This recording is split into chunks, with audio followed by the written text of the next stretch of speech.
the 75th anniversary. Who would have ever thought, when we helped Angie and AWR to found the place, that it would last as long as it did? Oh, it's nothing short of a miracle, I tell you, Flora. What with all the controversy over the years, Galena? I believe the controversy has kept her going, Jenny. Well, starting with Norman, then AWR, and every one of them after that having something to be controversial about.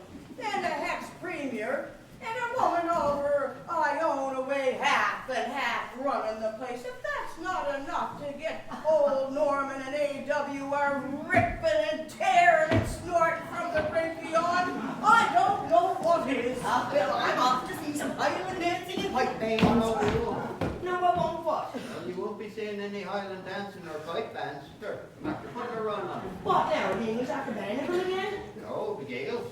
Gale? The Kiltmaker or whatever Gale? Well, us, they're after calling us Gaels now. Well, I thought it was the Celts we was. No, it's Celts. Well, back in 1938, when I was 10 years old, we was called the Celts. Now, nobody knows what we is. I'm starting to think I know what we are. What do you mean? Well, 75th anniversary of the Gaelic College, that would make us 115 years old. Oh my God! That's one ghost I don't want to meet.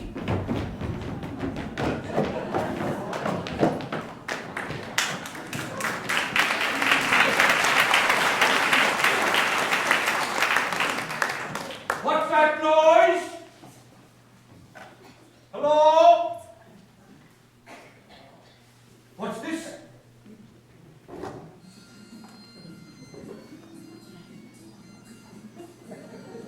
Norman? Is that you?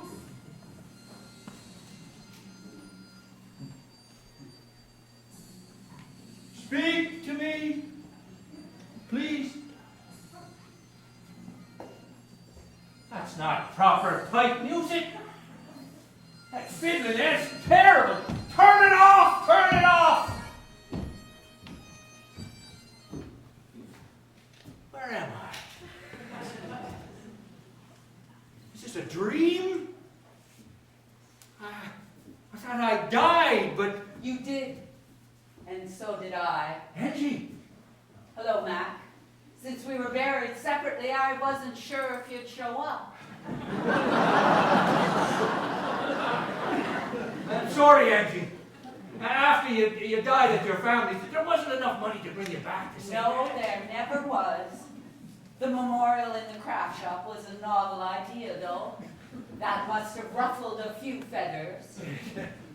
So, we're at your grave site in St. Anne's, in Indianapolis Valley. No such luck. Tartan, pipes, Gaelic, 3 guesses. 75th anniversary. Look at this room. And the stonework. It's just the way I conceived it from the beginning. So it survived. Without you, imagine your first love. Or was Norman your first love? Neither, Angie. I didn't last long after you passed on. 7 years managing the college and my craft shop all by yourself. That must have made you happy. No, I couldn't manage it. All those women harassing me for payment. I fell apart. Look, I'm sorry, Angie. Angie, I'm sorry, Angie. A man in despair, a soul riddled in wrath with guilt and guile. Norman, finally you speak to me. And a Scottish preacher at that. I gave up preaching. And I commend your refusal to be a hypocrite. A sight seldom seen in my day. Self-righteous, all of them, filled with false piety. What place is this? It's the Gaelic College. Its purpose? To preserve the language. To glorify the memory of yourself and your people. The incessant bagpipes, young girls lifting their skirts, baring their legs. Hardly a glorification of my ministry. We dedicated our lives. We gave hope to a dying community, didn't we, Angie? Angie, come back. Norman's here. We must be in hell then.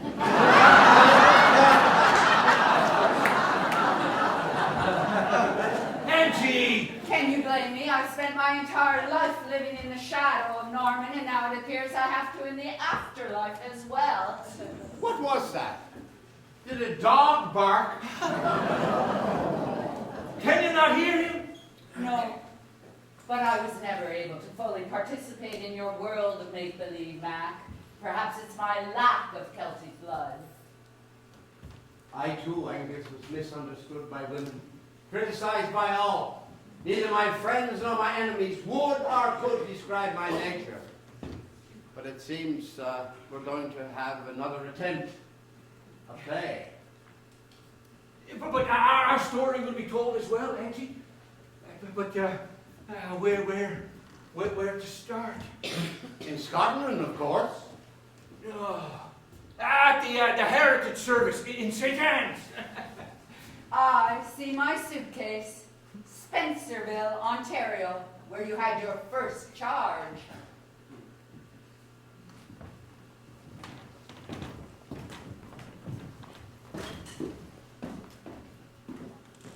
Hello, Mac. Darling. No, not until I get my answer. Answer.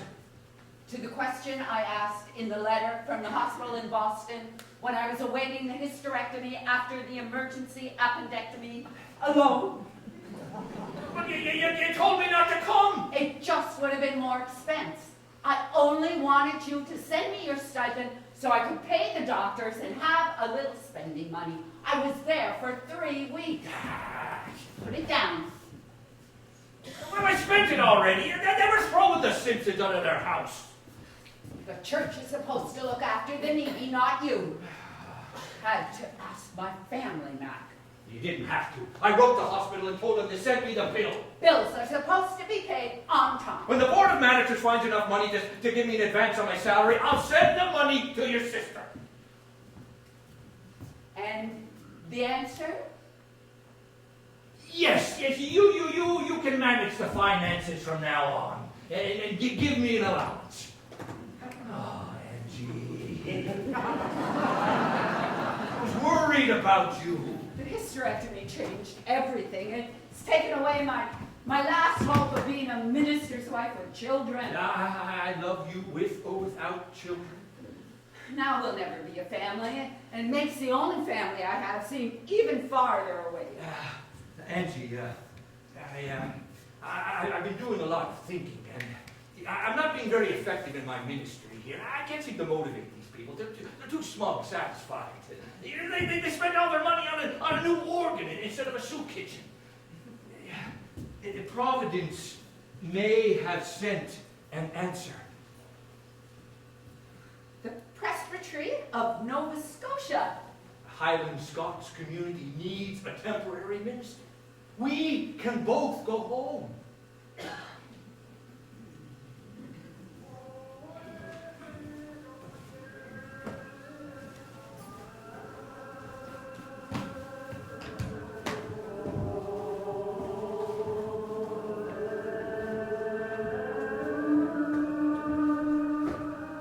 Excellent service, Reverend Mackenzie. Oh, very good attendance. Absolutely terribly lovely service, Reverend. So good to hear the Reverend again to preach in the Gaelic. Well, thank you, Flora, Lena, Kenny. Good of you to preach in English so everyone could understand. And what did you think of the presenter, Al Krumack? The person who led in the Gaelic song, perhaps you call it something different. No, that presented. Yes, no, very well done. We were going to have Malcolm Angus preach in the North Shore Blues dialect, but other people preferred the Harris dialect. I hope yourself and Mrs. Mackenzie are being well looked after by the Board of Managers. Well, there's still the matter of the call. Oh my God, don't be spitting your germs all over me. I'm just after getting up and holding it damn near put me under the sod. Don't mind my cousin. It's a terrible, awful bad manner she's got. Poor Mrs. Norman was a delicate creature herself. Now, Reverend Mackenzie, ever since Norman left, it's a hard job we've had keeping a minister. Oh, why is that, Mrs. McLeod? Flora, stop your foolishness. You don't want to be scaring the poor man off. Well, Norman didn't charge a nickel. He taught school and that in exchange for work on the farm. The Reverend Norman McLeod? Pay no attention to my cousin. It's been 70 years since Norman and the rest left for New Zealand. And we haven't had a real minister since. We have one now, a real minister, a real Scotchman from Skye. It's just with the quarry and the pulp mill closing on the Murray and the depression being so bad. This is where he preached. Oh, you're after hearing of him. Heard of him when he's a legend in Scotland. Really? Yes, well, he's either loved or he's hated. I could just never find out much about him. Well, all of us in South Gulch It's called South Haven now, Donina. are related to him and his people halfway around the world. Really? Angie, did you hear that? And his house and church were over there at the point in Black Cove. I'd love to see that. Well, I can take you over there later for a look-see. It's probably all growed up in trees now. Oh, that would be great, Kenny. Thank you, darling.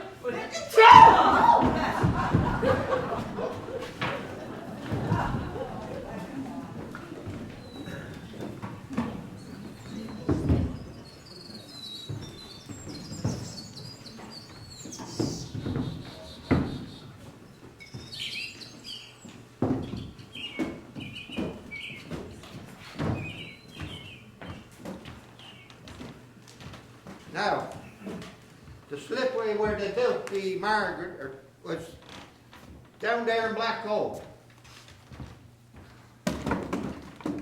And the big church. The big church was over in those trees, somewhere. And the people. The people, they come from 20, 30 miles away by boat, by foot, carrying their shoes so as not to wear them out.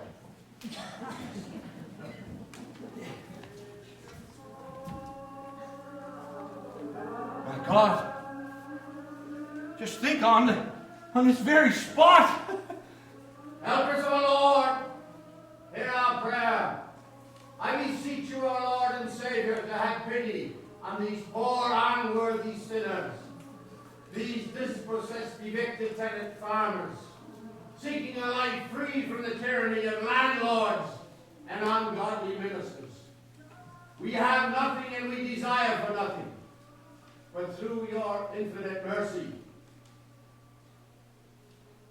you may help us establish your church in a new land. I can hear the Kenny. What did you do to the poor minister taking him down to Black Cove? Oh, I was only acquainting them with her history.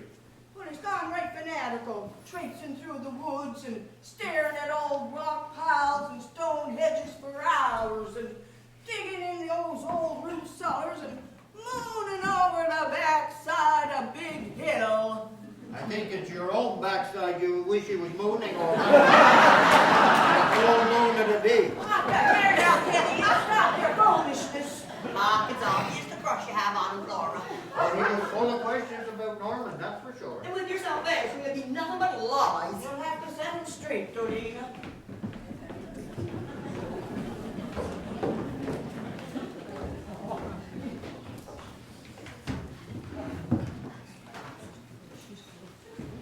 Angie! I finally found it. Norman's house. Well, the root cellar's still there. And an apple tree. He must have planted it himself. Mac, I need your advice with the budget. I think we should pay the grocer Campbell first. He's been waiting the longest. I wasn't counting on all the extra baking I have to do for the ladies' aid. I can't go empty-handed. Yes, of course, pay it. And the church, he could see the church from his house. You know, it's not a far walk. You know, I could take you there. The car hire charges. The church is not going to pay for your gallivanting all around the countryside. I asked them to supply a car. I'd rather some linoleum for the kitchen floor. These old mats do not keep the drafts What's out. this was made by the pioneers, some of the first free church dissenters. Look, you can still see some of this. 371 acres and 40 clears. Well, we should have a picnic there, a church picnic. With what? You have already spent your entire monthly allowance, and it's only the beginning of the month, so that leaves mine. And I have to decide between coal and Lux. Now decide away, my dear. Yeah, maybe we should have it in Black Cove. Mac, are you listening to Well, me? the church is supposed to supply the coal, so pay the light bill. You gave away the last of the coal. Well, the church will pay us back. When? Okay, Reverend A.W.R. Big Moneybags Mackenzie. We got 2 important letters today. One for Mother. Look, the corners are torn off again. And we should get our mail in a box and bedecked with a key. The old minister's retiring soon and there'll be an opening. For a Baptist. Oh, it minister. doesn't matter. We can stay at my mother's. They have coal and wood. This community will take care of us. They can barely take care of themselves. It's all trade and barter. But they are descended from a people who, in an earlier depression, they built ships and And they sailed. sailed away and didn't come back, the smart ones, to a land with no winter. I spent the morning cutting alders to burn, Mac. Alders. I'll not have you doing that. My fingers haven't warmed up enough to knit a sweater. The other, it's a call from that church in Halifax. I wish you would consider it. I really have nothing in common with the women here. Angie, I am hoping this community will offer me a permanent position. Give them a chance. Come in. We brought you some oatcakes. Oh, Delina's delicious and delectable oatcakes are always welcome here.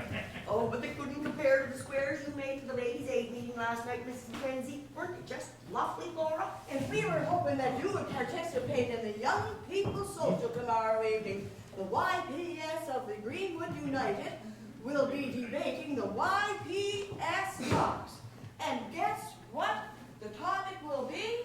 Resolved, Reverend, that the men have a greater contribution than the women in the advancement of the kingdom of God. I'm glad it's not my wife I'll be debating. Hey, what do you think of that, Penny? Guaranteed the women will have the last word. If they don't, that'll be a first. Angus's new hero, Norman, wouldn't even let us debate in church. But speak, never mind debate. It's good to see young women debating religious issues. And the best part is the boys will be debating the women's cause and the girls the men's. And the judge is a man. So they'll have to either concede that women are the better debaters or that women have served God better. Very clever. It was my niece Anne who taught it up. She's going to law school. Oh, and I made you some lovely slippers out of those new chemical skies. They just make such lovely colors. Oh, no, I couldn't. Of course we can.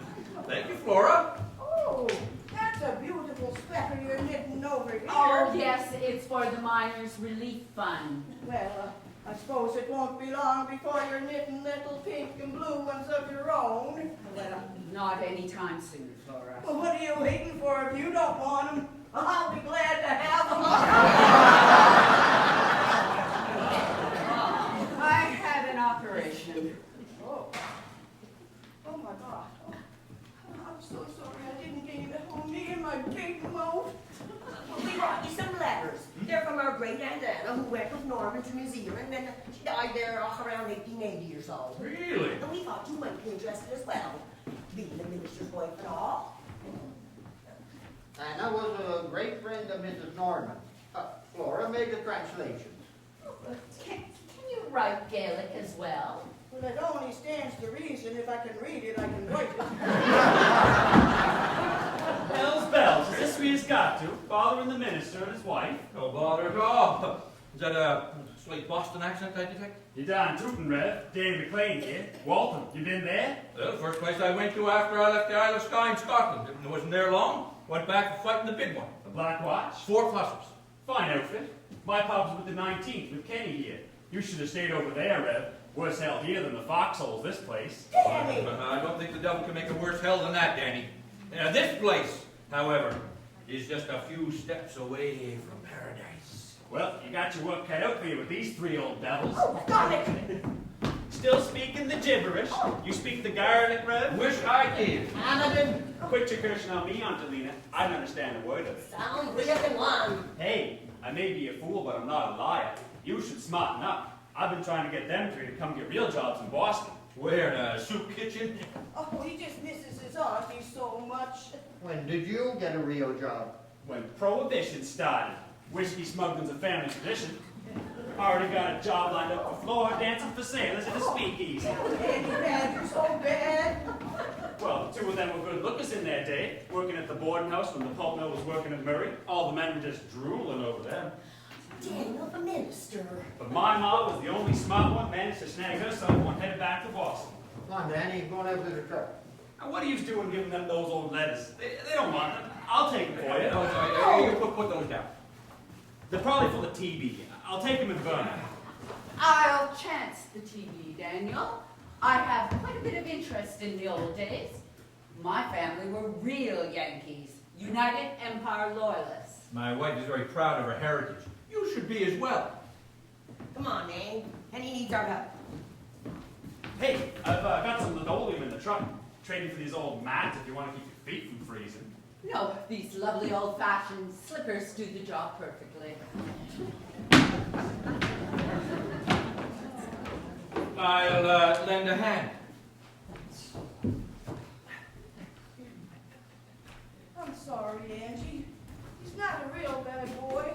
Neither was his mother, my sister, Christy, but since she went to Boston, I did the best I could to bring him up. He was good to us, though. Oh, it's all right, Flora.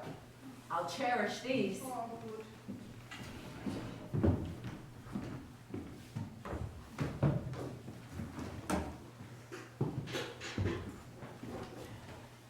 Ton of coal in the shed, what did I tell you? Trust in the Lord to provide. With bootleggers' ill-gotten gains, little Scotland. Yeah, it won't be for long if those linoleum salesmen have their way. That truck was filled with spinning wheels headed to auction in Boston to make a fortune. Well, you can't stop progress. Yeah. They're as entitled to it as every place else. They don't know how unique this place is. It's going, gone if something isn't done to stop it. Shall we settle in by the fire? I'd like to see what the female point of view was.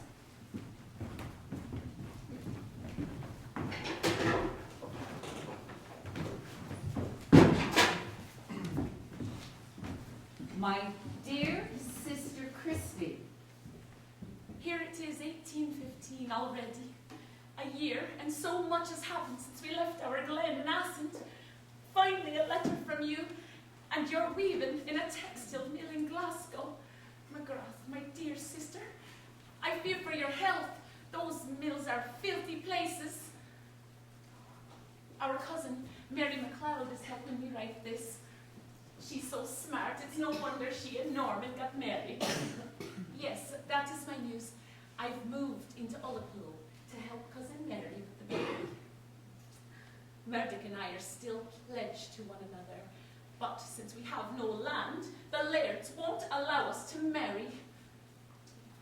Norman is teaching school. Dr. Ross, the ordained minister, lets him explain the scriptures in the schoolhouse on the Sabbath. Norman's only 35, but you would think he was 55. He's so intense. When you try to tease him, he gives you that stare, like he sees right into your soul. I don't know if you heard, but after 6 years studying theology, Norman stormed out of Edinburgh University. They have called me deeply fanatical, nay, insolent and proud, because I will not pronounce their shillelagh. I am judged brutish, because I will not use flattery to gain favors from that puffed and dandy, fluffed and formal clergy of that now dry and shriveled thing that was once the glorious Presbyterian Church of Scotland. Blastican!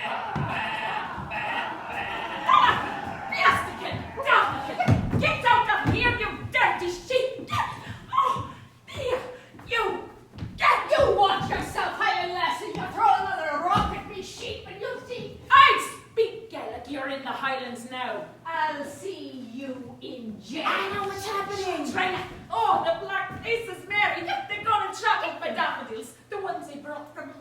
remind us of our croft. Shepherd, the lowlander, and he didn't even apologize. Apologize to a stinking barbarian. Oh, jeez! Help us! Let it go! Let her tear the eyes out! Ernick! Oh, Donald! Jessie! Norman! They're our cousins, Norman, from Ascent. What's happening? Whatever happened to you all? They after burning our homes. Oh, no. No, see, it isn't so, Merdick. We've been cleared from Strathnaver by the factor and sheep farmer, Patrick Seller. Evictions! God help you all! If we don't find work, we'll be emigrating. No, you can't. Pictou, Nova Scotia, it's full of that people. No. The day will come when we will return to our glen. Return, are you as big a fool as the rest of them? But surely Lady Sutherland will see the foolishness. Bigger profits for themselves? He's right. Once the low lairds get used to 20 well-behaved lowland sheep farmers taking in 20 times the money as 20,000 whiskey smugglers and game poachers. Don't forget sheep stealers. And I like land! You will never see a Highlander in the glens of Sunderland again. Well, that sounds like the voice of Norman MacLeod. Am I right? You are. Well, I heard this man on the hillsides in Ascent, and I never heard the like of it before, not even from the Highland divines. You will be preaching the service tomorrow. I would. Well, my dear sister, can you imagine? 150 crammed into the schoolhouse to hear the school teacher, and only 3 showed in the church to hear the ordained minister. And didn't Norman tear an awful strip off him? Those corrupted ministers, those doodlers and ding-dongs, weathercocks and whirling, bankrupts and bigamists, that strut about the landlord's house with their tobacco and toddy, while their own people lie outside in ditches, clutching their starving, ragged children. This is incredible. This man was a true prophet, absolutely fearless. He saw evil all around him, and yet he spoke the truth no matter what the consequences. A rebel who cared passionately for his people. This letter was written by one of his followers. It's only one point of view. And for instance, in this book, it says that the Highland clearances were mostly a myth. They dragged those women out of their homes by the hair and tied those men up like cattle and threw them on board those ships. And the ministers told them it was God's punishment. If there were any, they were a necessary evil to bring modern agricultural advances and improve a degenerating race. Something had to be done. Let me see that. Flora read it in school. Really? She said it explained why her people were all so backward. Written by an Englishman. Good God, these Cape Breton Scots don't even know their own history. The story of this great man cannot just die away. And I am going to do everything I can to make sure of that. But what can you do? You'll see.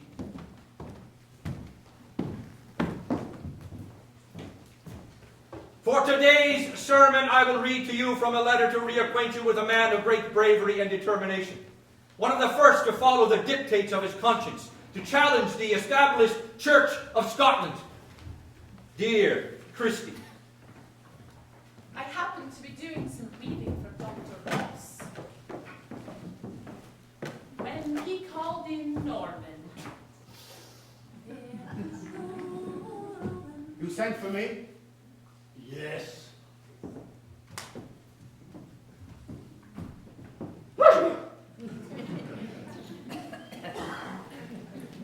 I realize you have a wife and family, and that can't be easy on a school teacher's salary. And winter is approaching. It's more than I made in the fisheries. I have some alders that need clearing from the church property. Your cousin has asked permission to cut and store them at your house, and for a small price, I agreed. That's very kind. Thank you. Will that be all? I wish you to cease your attacks on me. I spoke only the truth. Not once have I heard you use the word savior of sin. You and vilifying me in public. In consideration of your young family, I do not wish to force a resignation, so I will offer a compromise. If you were to attend my services, say, once a quarter, and by your conversation show you approve of my ministry, I cannot do that. then you will be dismissed in a month's time, and you give me no choice but to order everyone in the parish to stay away from your services, Which so far they have refused to do. and to withdraw their children from school, or lose their church privileges. That's all.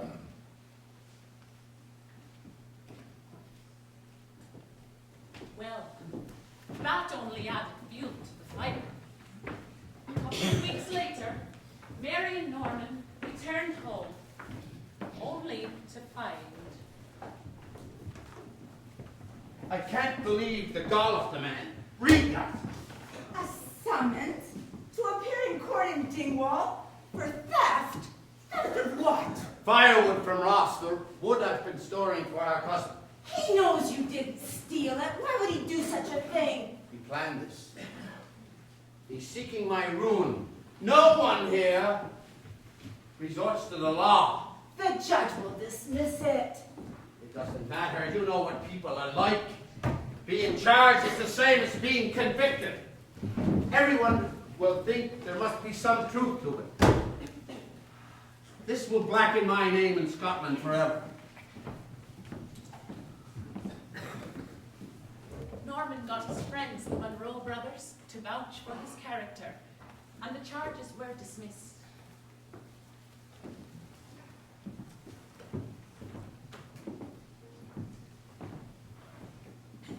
Norman, where are you going? To Wick. The heron fishery needs men. Wick! That's the most dangerous fishery in the world.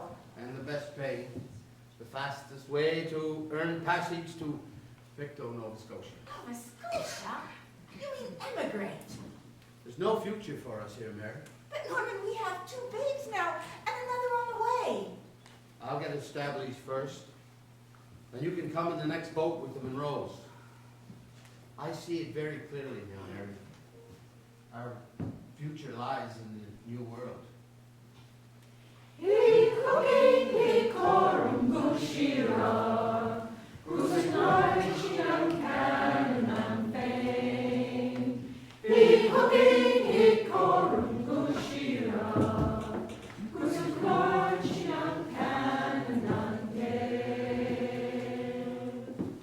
My dear sister, the next time you hear from me, I will be living in Nova Scotia. Just on the word of Norman MacLeod, our entire family decided to emigrate. I was not happy at first, but then Mary told us that. Anna, in Canada, you don't need your own land to marry. Murdoch, you mean you want to leave as well? I just want us to have a life together. So do I, but to never see our home again. But we're all going.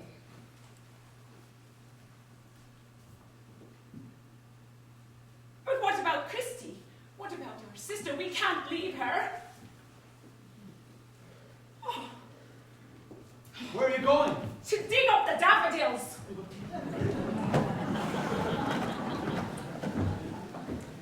Emigration was their only choice.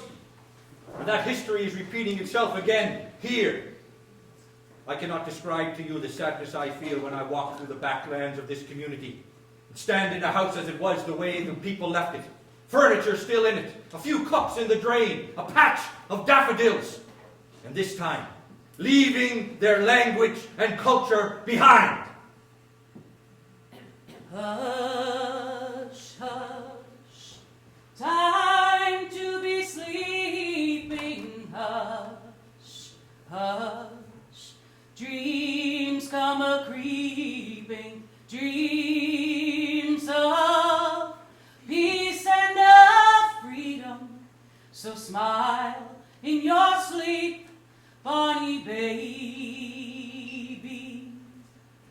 Once our valleys were ringing with songs of our children singing. Now sheep bleed till the evening, and shillings lie empty and broken. Hush, hush, time to be sleeping. Hush, hush, dreams come a-creeping, dreams of peace and of freedom. So smile in your sleep, bonny baby. No use pleading or praying, for gone is all hope of staying. Hush, hush, the anchor's a-weighing. Don't cry in your sleep, bonny baby.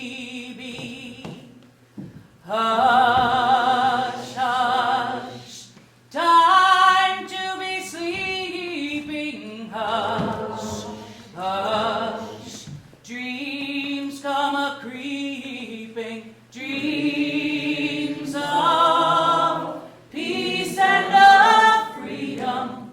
So smile in your sleep, bonny baby. Don't cry in your sleep, bonny baby. We who remain must preserve and promote this unique Gaelic culture. How, may you ask? I have been visiting many of you in your homes, and a new idea is gaining momentum among us. There will be a meeting at the Southaven School on Wednesday for those interested in starting a Gaelic foundation. The purpose? To erect a monument to Norman MacLeod and the godly ancestors.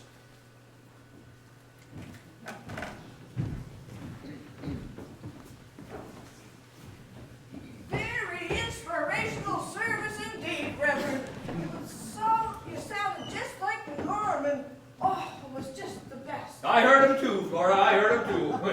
Very unconventional. I'll be here on Wednesday. Angie, I'm getting a great response to the idea already. AWR. I can't help but think this new church initiative means you'll be responding positively to the call. I'll let you know at the meeting. What call? The elders are putting out a call for me to take a permanent position. Permanent. Yes, well, I wasn't supposed to know, but Kenny gave me the heads up. I'd like to tell them yes, if it's all right with you. I'd rather you take the Halifax call. We shouldn't be talking about this on the Sabbath. Were we going to talk about it any time before Wednesday? May I remind you, they will also be hiring a minister's wife who would appreciate being told that she has a permanent job offer. Yes, look, Angie, I'm sorry. I have so many ideas. The monument is just the beginning. We could create employment. On land we don't have, in a community with no money to buy it. Oh, my Mac of many dreams. You have your work cut out for you. Angie, I want us to do this together. I need you.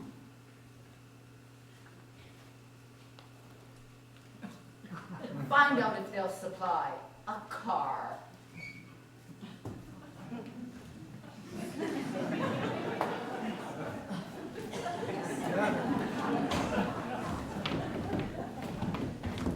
To begin this evening's meeting, my wife will read to you a letter from the Pioneers, our first donation from Flora, Galena, and Kenny, who I hope will be among the many by the end of the evening to volunteer to be directors of the foundation. Angie? Thank you, Matt. After we departed Loch Broom on the boat, a terrible storm blew up and the ship sprang a big leak. Medic!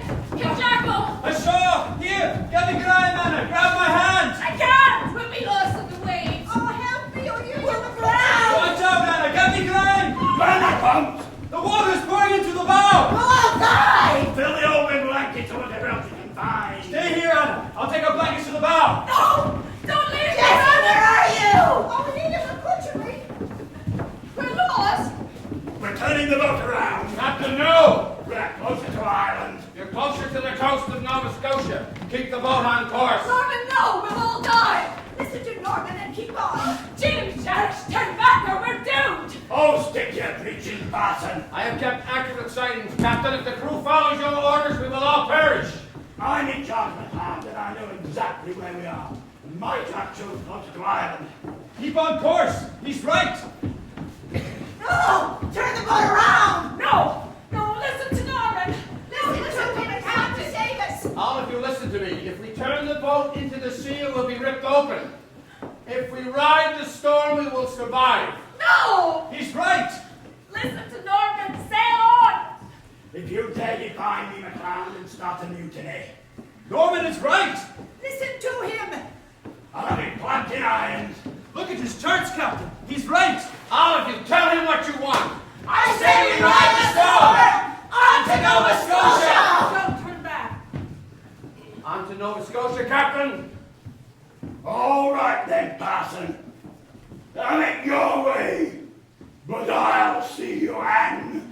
Alberta! Alberta! Alberta!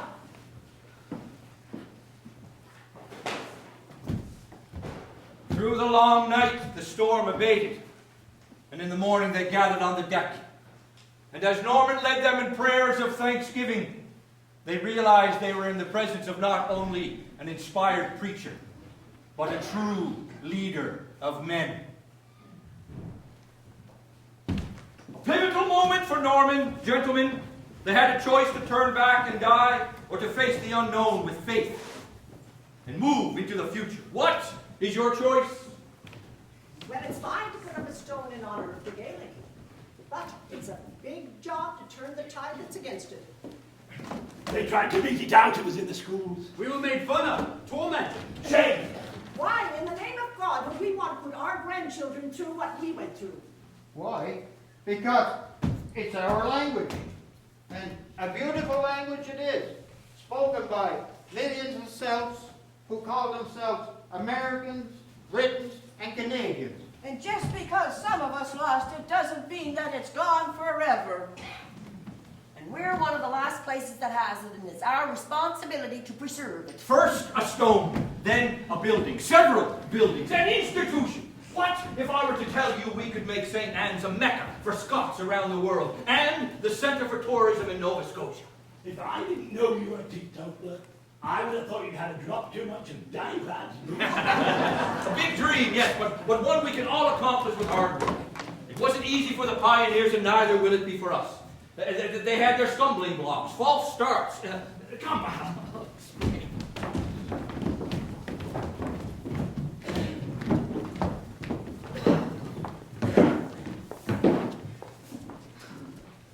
Dear Christy, I'm sure you're expecting to hear all of my good news of this new country. Pictou is nothing like we have imagined. It's a boomtown full of loggers and sailors and houses of ill repute, crowded and dirty. We were scattered all over when we first arrived, and the place was heavily settled. Our family was given a small lot, and we began the endless task of horribly cutting, stomping and burning all the trees. Finally, Mary arrived the next spring, and I had a friend that I could confide in. Anna! Here, Mary! Oh, he's beautiful. Oh, McCool. Oh, Mary, I envy you. I thought you'd be after having one of your own by now. It's today an old maid I am, Mary. May? What happened to Murdoch? Gone back to work in the lumber woods. But you were to be married. Murdoch wants to wait until we can afford a piece of land of our own.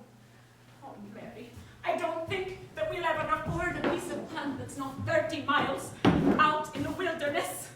Oh, Anna, nobody's happy here.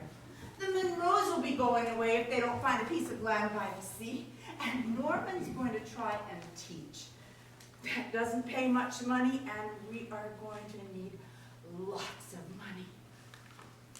Is it true that Reverend Fraser filed a lawsuit against him? For what?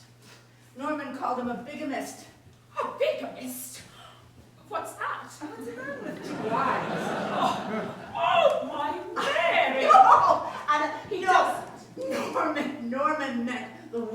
church.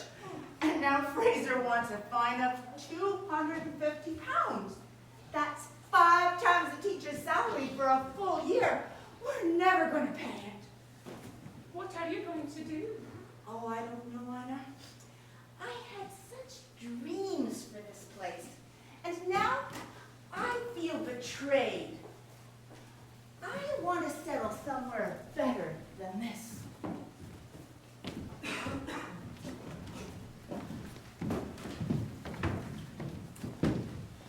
I know not the comparison of Picto and all the land for shameless and daring wickedness.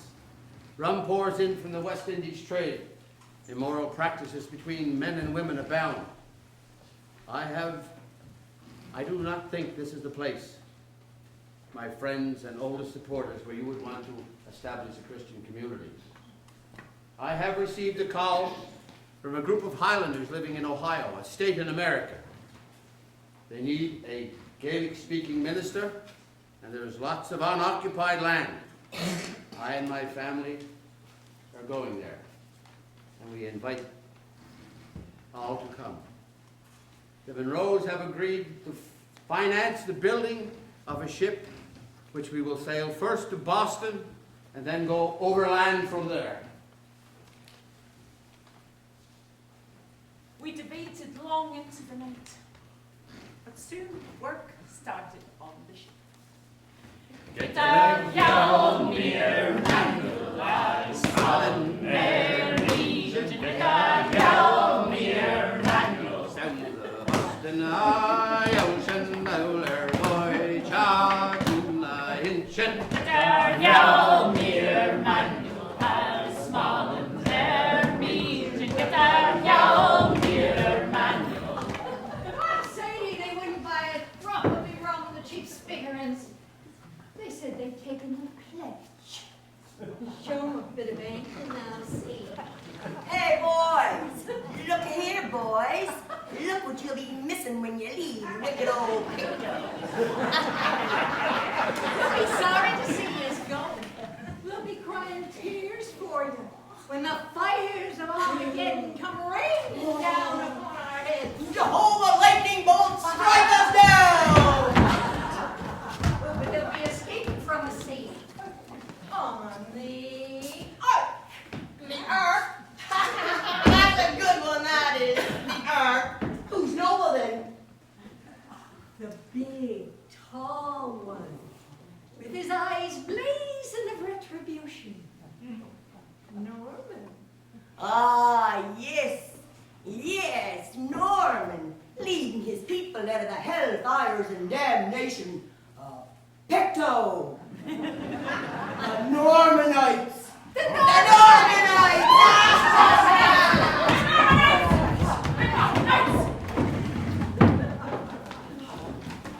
So that's the name we put on our boat, the Ark. And that's the name they put on ourselves, the Normanites. Look at those mountains. Cape Breton is a beautiful place. There's St. Anne's Bay ahead. We'll put in there. Look at the stands of timber on the trees. Ideal for shipbuilding and We took the Ark on a trial run around Cape Breton Island. Look at the salmon. And the eagles! must be 6 miles of deep harbour ahead.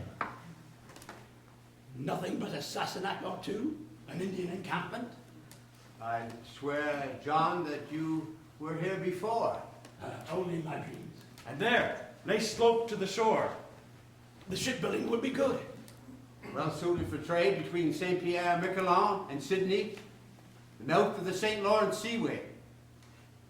I guess we could say this chance arrival in this bay to be an act of providence. And I see the spot where we will put the church. What do you say, people? Cheerio! What a good eat! Found your home. We're staying. So, I'll be digging up the daffodils again.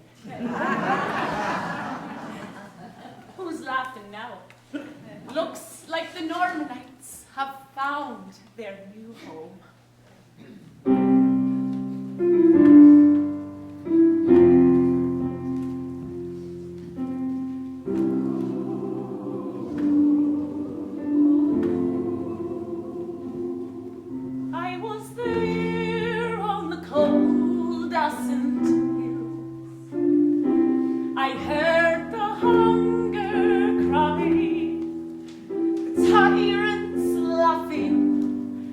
watch the young men wave goodbye to the place where their young dreams belong. There's a land somewhere where we can build our freedom. There's a land somewhere where our children will grow strong. If our lives should be spared, there'll be no other reason to say on,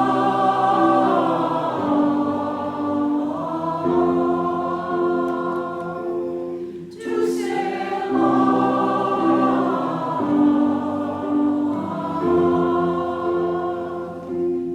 to say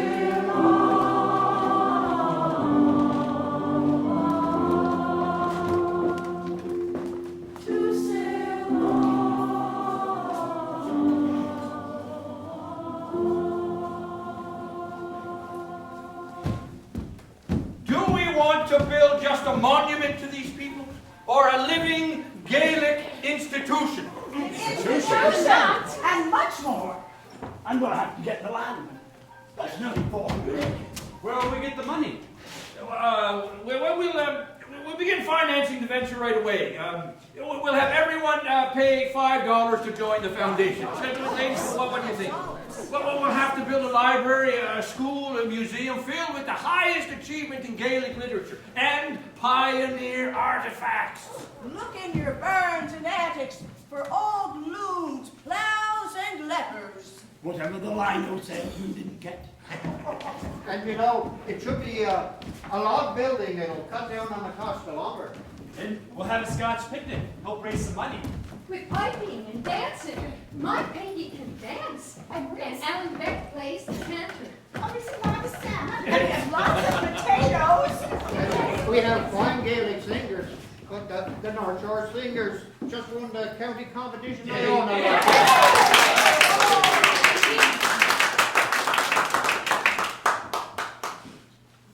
Looking good, Kenny, to Yeah, join so, up. so you might be changing your mind. Yeah. And we'll end it with a Gaelic church service. Yes. We will achieve the vision of the first Gaelic College outside of Scotland. Well, I'm sorry, I won't be able to join your foundation, and neither will Kenny and Dolina, but we will supply the artifacts. And cook and... Why? Well, for most of us, $5 is too much money, and we just don't have it. Lobster's only selling for 10 cents a pound. Yes. I've got it. We'll approach the rich people and businesses for the notions. Oh, the only rich people, Cape Bretonners are the ones that moved away. Hey, we'll go there then. We'll take some pipes. We'll go to the Boston States, to Montreal, to Vancouver. They may not still have the Gaelic, but when they hear those pipes, those Scotsmen, no matter where he is, will be able to resist. And how are they going to get here? You haven't seen the roads in Cape Breton. Black Cove! We'll take a horse and wagon from Tarbet, and Murphy's will supply a bus fleet from Port Hawkesbury and the North Side and Sydney and the Lakeview steamship. Huh?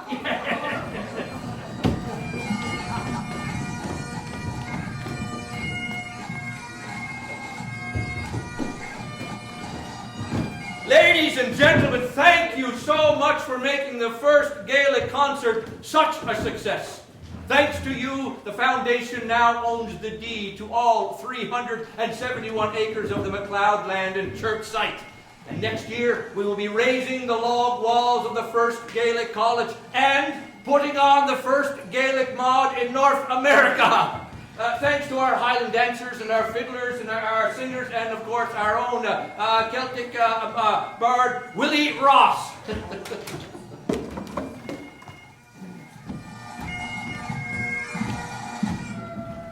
Are we doing Kenny? Oh, no, $10, D.H. McKenzie. And $5, Charles McGinnis. $20, Dr. McPherson. Yes. Angie, look at the list of mod donors we got so far today. So that's what you were doing, gallivanting all around the countryside. I thought you were maybe robbing banks with Kenny. That's one we missed, the bank manager. He would have said no. Nobody can say no to this fella. He could sell an alarm clock to a rooster. He is a tremendous salesman. I prefer to think I married a tremendous minister. Ah, and he is. Oh, love your new hairdo, Mrs. Mack. Oh, thanks for noticing, Delina. I'm in trouble now. You'll never guess who I met at the hairdresser's, Mac. Mary Black. Never heard of her. I have. Hey, She's Delina, somebody $10 for MJ Morrison. She's only the handcraft industry and trade representative, Mac. She has a home economics degree like me. I told her about the mod and she got really excited. Really? That's great. She said she knows a good supplier of Scottish trinkets we could sell. Thistle spoons. And you know what else? Tartan ties. Oh my God. Great That sounds like idea. crazy. $25 Delina. She suggested that I come up to Halifax this week to meet some important people. She said certain people in the government are saying that tourism in Nova Scotia is about to change from Acadians and lighthouses to Scots and bagpipes. Good day, not one to be disturbing you, but Mr. Mayor, if you're not going to be preaching this Sunday, we have to know so we can take it up your stipend so we can hire tongs. Oh, well, of course he's preaching on Sunday, Flora. Actually, I am not. Mac, that's the fourth Sunday in 2 months. Well, I just got a call an hour ago. The Highland Veterans Association is arranging something. What? Kenny and I are going to the Boston States for 2 weeks.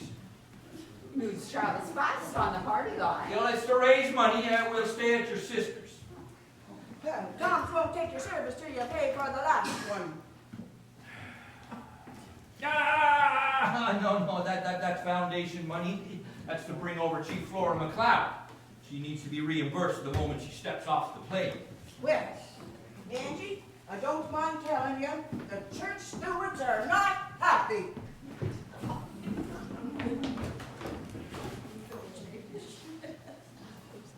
That's it for today, folks.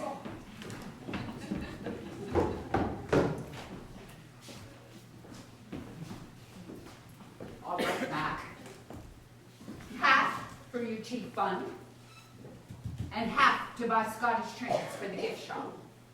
Mary Black said there's a very good supplier in Boston as well. I'll pay for Reverend Tom's, and I will expect you back here, not only well rested with a big bag of money, but with at least 2 cracking good sermons, Reverend Mackenzie. Done! And the gentleman in Boston won't let me down.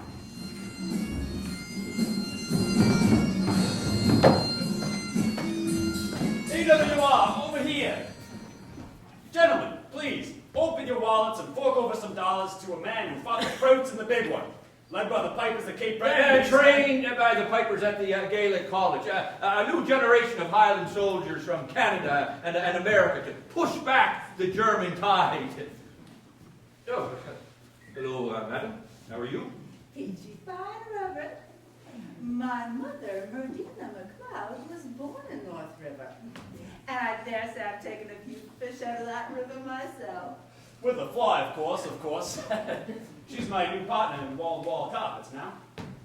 And it is my pleasure to offer you this check in honor of my husband, who paid the price in World War I, to bring his clan chief over from Scotland to be the official chief of your clan, of your mod. Well, that won't be a problem. We're bringing over Chief Flora McLeod, so that won't be a problem, Mrs. McLeod. My married name is McBing. Yeah, McBing. I've heard of McBing. Well, no. We'll have 2 chiefs.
Chief McBean, official chief for the mob. That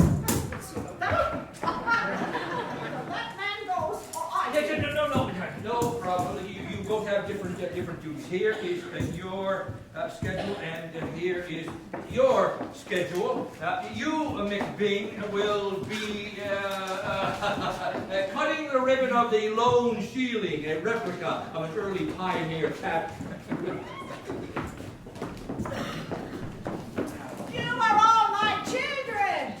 You are all my children. I have to hand it to you, AWR. You do dream big. If anybody could get this feuding group of malcontents intent on their own self-destruction to work together, it would be you. Oh, you are all my children. So waiting for Angus L. MacDonald Premier of Nova Scotia, the men prepare to raise the first logs of the Gaelic Foundation building.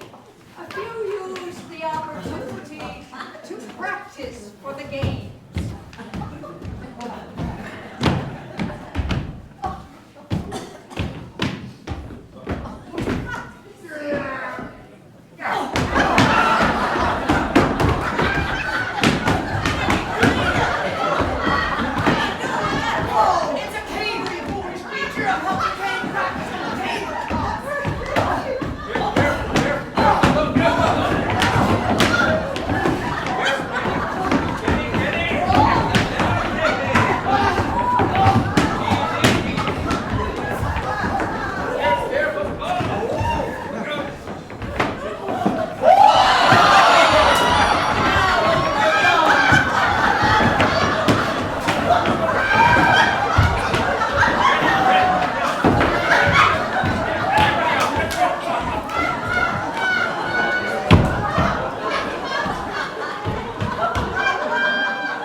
What do you mean?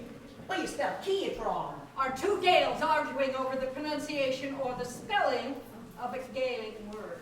No, I didn't. It's spelled C-E-U-D. It's C-I-A-D, according to Willie Ross. He's the bird and he should know. Well, I have a key pal straight from Scotland that says C-E-U-D. Make your own sign. The sign's staying like this. I just changed an I to an E and an A to a... No, you won't. I won't have you making a last stop for Chief Flora. Bunch of backward Cape Bretners. What did your chief do but throw our people out? Mine weren't thrown out. Mine paid their rent, not bums like yours. And they know how to spell it, too. A.W. asked me to do this and not you, so get out! A-W is fine. I hear you sleep in separate bedrooms. But perhaps it's yourself not Angie making the bed creak with a rhythmic sound. How did you know the bed has creaked in it if it's not yourself making it creak? And who's after taking the motorcades on Sunday morning when Angie's out on her drive? You're just jealous. You haven't changed a bit since you broke the pulpit on the brewery. Swinging your ash and swinging your bash.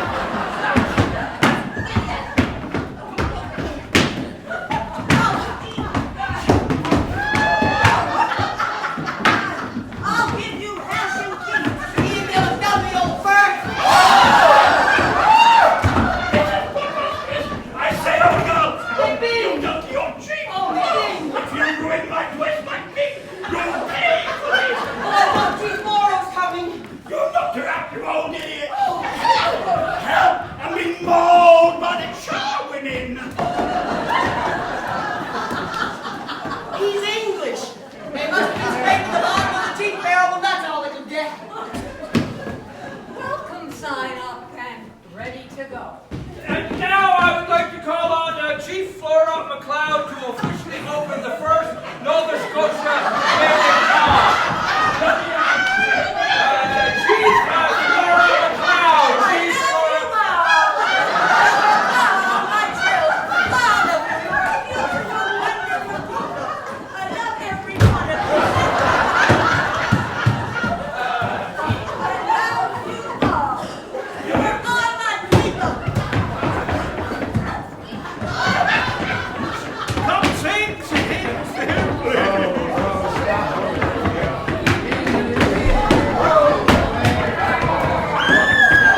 all made a pretty darn good job of our first mod, eh, Matt? I guess we just follow this new direction in our lives and see where it leads us. I guess he's just dreaming those big dreams while the rest of us do all the work to support them, hey guys and gals? I know himself doesn't touch the stuff, but would you care for a wee snort yourself? Okay. Oh, well, it's all right, Dolina.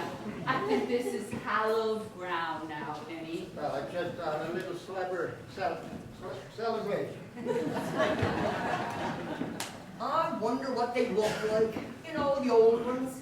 You can almost see them, can't you? Anna, Mary, Norman, walking around this very spot. Oh, look at Danny over there taking a liking to little Anna, our debater. Oh, no. Oh, don't worry, she was adopted. But she's a top-notch Highland dancer. And they might be moving back. If they move back, he'll have to give up the linoleum business and drive Mr. Mac right foolish. So, did Anne and Murdoch ever get married? Well, that's a story. Everyone knows them. I'll tell it. Mr. Mackenzie! Let him dream of it. We'll face the unpaid bills tomorrow. Anna! Danny, get up here. We're about to play the Murdoch and Anna story. Kenny, you can play Norman. As soon as they got to St. Anne's Bay, they weren't long taking their chances. Go ahead, Mary. Ask him now. He's in good trim. Norman, we'd like you to marry us. How did you get here? We walked over Lewis Mountain through Big Glen. We started out yesterday. Yesterday? It's only 8 miles. Well, we ran into a storm and had to spend the night on the mountain. In that case, ask me again in 9 months. 9 months? Oh, Norman, Mary. We didn't. We wouldn't. We're... Chased! Yes. We'll see. Won't we? Well, the young fellow is after thinking he'd be enjoying the conjugal bliss. It's going to be a hard job for him having to wait. I'm sailing to Pictou and I've an empty berth, Murdoch. Would you like to meet a few young ladies down there? Well, I don't mind waiting there now. I don't mind waiting either, Anna. No. And 9 months later, when we got married, I was still slim and pure as ever. In, I believe. And there you have it. Good night and Oi, go go.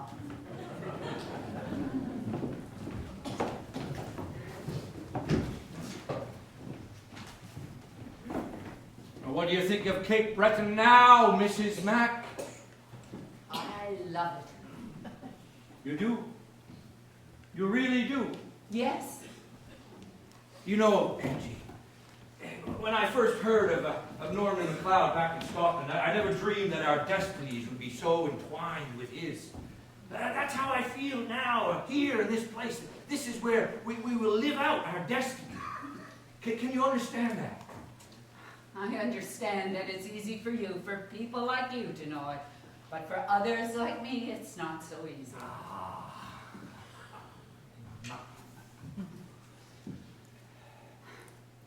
Beautiful view from here. Must have been hard to leave. A tower. What? We'll build a log tower so they can climb up and see the view. Right over there. Whatever you say. And we'll charge them 5 cents. 10 cents.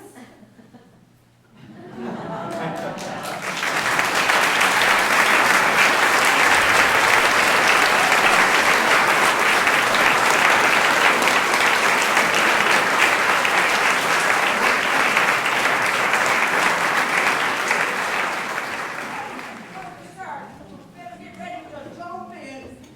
You do the drum all you want. Okay, you don't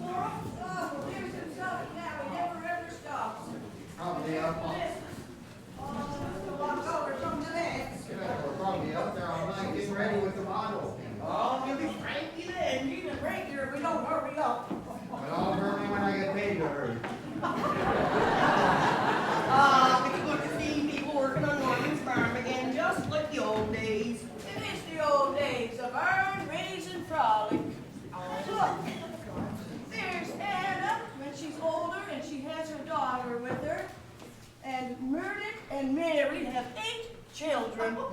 And these must be the newcomers from the islands of Harris and Lewis come to help. Well, Chieftain seems to be a fast little boat, Norman. Your boys made a good job of her. Donald will be sailing her to Liverpool next month.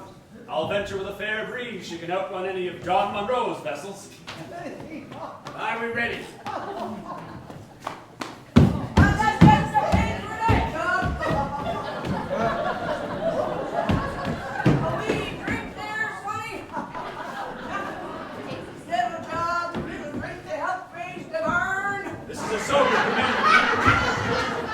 Sober community, no strong drink is tolerated.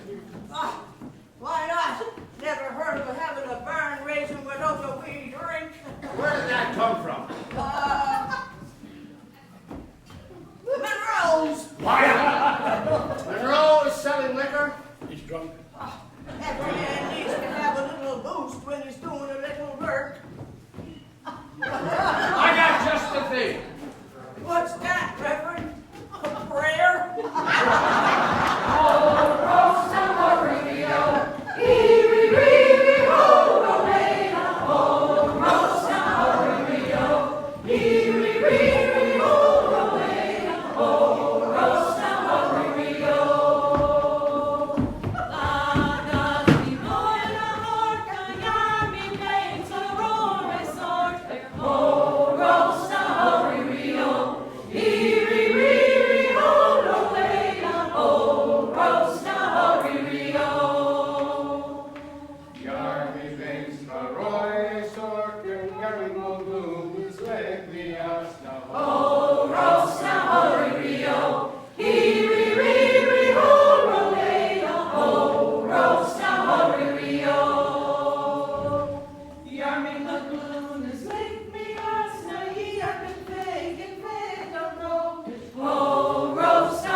You on after the Gaelic poetry competition. Kenny, clip a little lower under those benches. We don't want the grass tickling the ladies' legs. Alistair? Angie, I hate to bother you with this, but on his way to catch the train with the pipe band last month, Mr. Mack said he didn't have enough for accommodation, so I lent him $100. Oh, well, he's right over there. He'll write you a check. He did. They wouldn't honor it at the bank. He said you would handle it. The pipe band is a separate account. Reverend Mackenzie manages it. I'll be after withdrawing my membership from the Gaelic Foundation then. Lifetime membership? Yeah, we're instituting it this year, Alistair, for our strongest supporters. This way.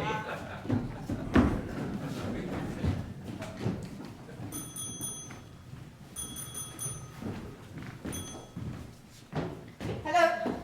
Hello, Angie. It's Mary Black. Oh, hi, My Mary. dear, you must be run off your feet.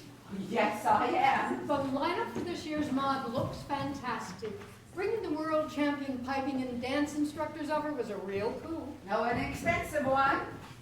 And the girls' pipe band. The director of the Gaelic Foundation leads parades in the streets of Washington, Boston, and Chicago. Another successful fundraising endeavor. Well, yes, but as you know, money is like quicksilver around here. And I see you have quite a lineup of premiers, cabinet ministers, royalty, and celebrities of the Scottish blood. Well, it's a good thing we still have Matt's stipend, or I couldn't afford to go to the hairdresser.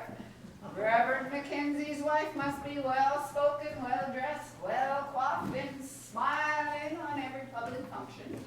You enjoy that, Angie, admit it. Listen, when I come up this afternoon with the next shipment of tartan ties, can you possibly make payment on them? I know being so busy, it's easy to forget, but you know this government. I have to account for every cent. Well, I was hoping you could wait till the end of the mod. Those ties are our best seller. Uh-oh. You let Mr. Mack into the accounts again? Yeah. On to the next big dream before we paid for the last. Last year it was a tower. Could you ask your family again? Oh, no, I couldn't bear the humiliation. They say it's my fault for letting a minister turn into a total lunatic. All right. I'll manage it. You know, Angie, you could be making those tartan ties. Young man, go get those sheep in their pens. I'm not competing, sir. And where's your kilt? I am not Well, you competing. should have a kilt. Everyone should have a kilt. What's your clan? I don't have one. Well, you should have one. Everyone has one. What's your name? Yablonsky, Igor Yablonsky, sir. Come on, shoot. Go on. Shoot in the daffodils. Get them out of here. When did these come? Yesterday. What are we going to do with sheep? Mow the grass. Delina, the girls' pipe band just arrived from Vancouver. Make sure you see them to their lodgings. Kenny. They need transportation up to the Alexander Graham Bell estate. They're giving them dinner, and they can't be late. Yeah, we're getting 7 other pipe bands today. And Angie, we're short on trophies for the fiddle competition. Oh, we just ran out of potatoes for the meal. Who the hell ever heard of running out of potatoes in Cape Breton? Well, then go over to McCauley's firm, take some students, and start digging. Hurry, there's no time. Well, we just can't take them. I'll have to pay for them. Well, they should be donating them anyway. It was in Norman's day. If something was needed, everybody helped out. Oh, yes, Norman. Kenny, can you run over to McCauley's with them? Take them over. I'll give you a hand. Hey there, Mrs. Red. Danny, what are you doing here? Kids are going to learn the Gaelic and the dancing. Really? Anne and I moved back so she could finish her law degree. What? We both think it's great what you're doing here. I never thought I'd hear that from you, Danny. Well, the Scottish stuff is okay if you can make a little money off it. I thought I might get into marketing, tourism, maybe start with local politics. Flora, did the trophies arrive yet? There'll be no more trophies till the last ones are paid for. Oh, he used the money to buy a ticket to Scotland. More research, development. Angie, we're hoping you can talk some sense into Mr. Mack. Oh, he doesn't have any sense. That's a joke. Well, the board of managers had their meeting. Oh, I tried to make him go, but Well, it's come to a head. Tom says all but taken over all of his duties. Now your husband has to make a choice. It's either the ministry or it's the college. after the mod, he'll be... There's another meeting tonight, and if he doesn't go, they'll decide for him. Mac, I need to talk to I you don't now. have time. I'm too busy. Kenny, a truckload of spinning wheels just left the North Shore. We have to put up a blockade. Don't run away from me. Look You have at to the make entire a heritage decision. of the North Shores in jeopardy. So is your ministry. What do you mean? You have to decide between the foundation and the church. Look, There's another meeting tonight. And the mod is tomorrow. If you don't go, they'll decide for you. Tell them when I'm done here, I'll concentrate more on my duties. You need to concentrate on them now. This whole place would fall apart without me. You would actually abandon your God to be a nanny to a traveling circus. Is that what you think of what we do here? Is that what you honestly think? I think you need to stop playing in your sandbox, grow up, and decide what you're going to tell them at the meeting tonight. Oh, Rosa Maria, Rio, oh, Rosa Maria, Rio, oh, Rosa Maria. We did everything we could possibly do to help you keep your charge here, but it's just gotten to be too much. We never see you at church, and all of your other responsibilities have fallen by the wayside. Yes, I know there are other ministers who can do what I do and better, but there's no one yet who can do what I do at the college. What do you say? This isn't easy, Kenny. I appreciate all of your support, but You mean I am leaving the ministry, yes. What? But you can't. Well, I was hoping you'd allow me to continue part-time. No, it's full-time or nothing. This can't go on. Well, that's it then. After all we've done for you. But I cannot, in good conscience, continue in the ministry for the money. But without that collar, you're nothing but a Huckster! Shyster! You know, every penny this fella gets, he puts it right back in the foundation. What's wrong with you people? We thought you were following the example of the Reverend Norman, and that the Gaelic Foundation will be an arm of the Presbyterian Church. I am not renouncing the ministry. If you need a supply minister or someone to do special services, I'd be happy to oblige. And I hope you all continue to support the college. He used the ministry to get the college. Now he's backing out. And we were so proud of our minister. I would like to say that I'd still help run the young people's group in the ladies' aid. The new minister's wife will do that, Mrs. Mackenzie. It's unfortunate that you obviously have no influence on your husband. Letting him gallivant all over the continent. Taking your children on the trip of their lifetimes, passing on Gaelic to them because you didn't think enough of it. Who doesn't think enough?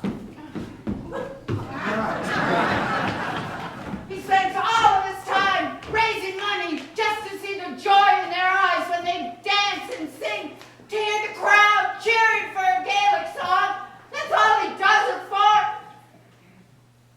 Just believe you me, doesn't do it for the money.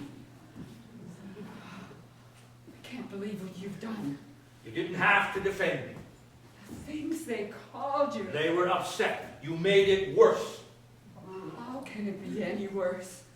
We'll have to leave the manse. We'll live upstairs above the crash shop. Oh, we can never live on the little we get managing the college and the gift shop. Oh, we'll be penniless. No, we won't. When I return from Scotland and land on the doorsteps of the legislature with a prize-winning Gaelic poet and a Celtic studies professor, Premier Angus L. MacDonald is not going to be able to refuse us solid government funding. I have nothing now. At least as a minister's wife, I was useful. Angie, I have to get back to the college. Go ahead.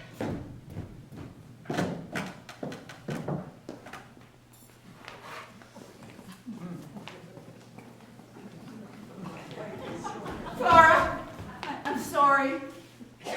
Dolina, I didn't mean it. I was just so mad at him. Dolina, what do you want to do?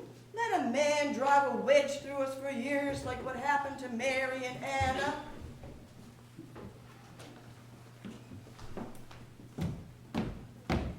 Well, I have to say, I never thought I'd ever see Mrs. Mackenzie taking a plow.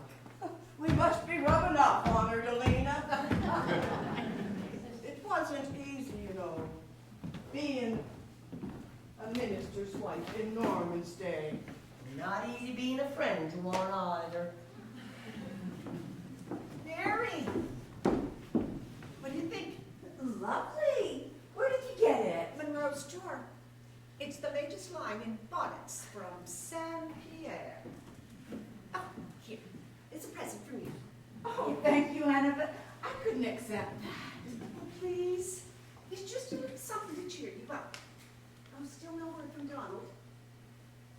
Oh. Here. Try it on. But Anna, where would I wear this? Oh, to church. Anna! Well, why not? It's been 2 years since he's gone after anyone for marrying one. Oh, come on. You know, Anna, you're right. A few ribbons wouldn't hurt. Well, it seems that every woman in the community had the same idea. That's Every bonnet from Monroe's store was perched on the heads of every St. Anne's woman, young and old. And who did the man go after? But I am speaking of my wife, Mary MacLeod, who sits there, full of pride in her beribboned bonnet. The uncontrollable vanity of woman is an affront to God and an abomination. What do I see before me today? But a congregation full of harlots, modestly dressed, to tempt and tease the carnal and careless passions and powers of their foolish and fickle spectators, wearing ribbons and frills, bought at the store of John Monroe. Oh, Rosa, oh, Rio, Rio, oh, Rowena, oh, Rosa, oh, Rio. How to make an example of his own wife. How to speak like that about that poor, frail creature who has borne him 10 children without a complaint. Well, you ask me, he hasn't got an ounce of Christian kindness in his soul. Mary, I'm so sorry. It's all right, Anna. Well, if he wanted to make an example of someone, he would do a lot better to make one of those sons of his. Anna? Well, look at Donald, sailing a ship away to England last year, and never heard from again. Not even a note to his poor mother. Thunderfield! I don't want to hear you say another word against my family again. Fire! Get out! Well, I've really done it this time. I hope this damage can be undone. Do you think the people will still support him, the college? The next day at shore. Marty, look! Off at Monroe's Point. There's a man in a rowboat rafting logs. Well, he looks like he's in trouble. Ah, well, the gammock. Well, he'll be swept out to the ocean. What are you standing there for? You go and save the man. I was hoping someone else would. Well, he'll be after drowning. It's Donald John Ogg. Are you after forgetting that Norman censored him, Anna? None of us have had anything to do with him. The man has a wife and 6 children. Well, I'm ashamed of you. What kind of a Christian are you? I'll be a Christian without a church. Oh, you'll be worse off than that. You'll be a man without a wife if you don't get into that boat right now. Wait, I'll get into it myself. Oh, you useless excuse for a man. You know who those gun beers. Good hand, pan, no color, watched. She defied Norman, a mere woman. The next Sunday in church.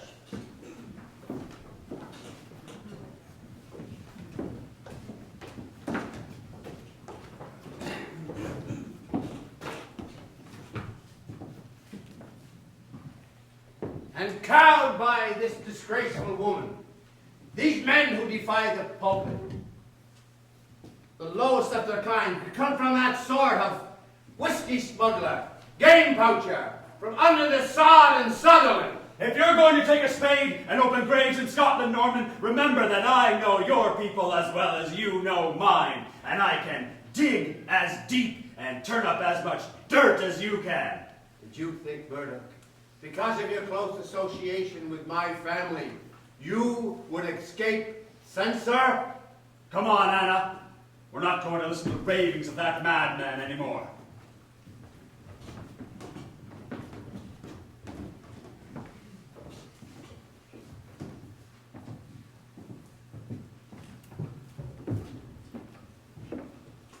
Oh, Christy, to lose my church, my place of solace and of peace and of communion.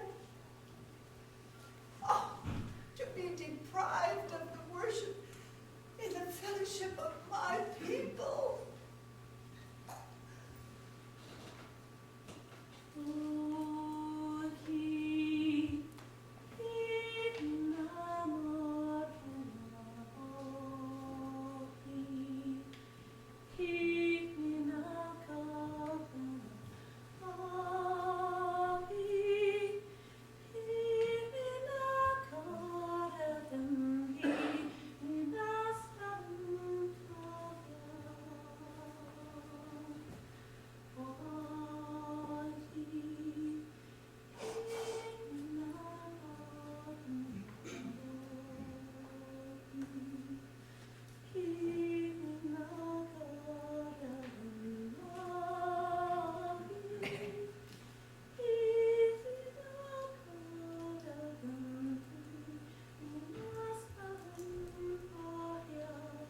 dearest Christy, it's with a terrible sadness that I write you. My only son, Ewan, and my dear husband, murdered, fell through the ice and were drowned. Of course, the whole community was very kind, coming to the house for the wake. And although some no doubt felt that it was God's retribution for defying Norman, no one said a word.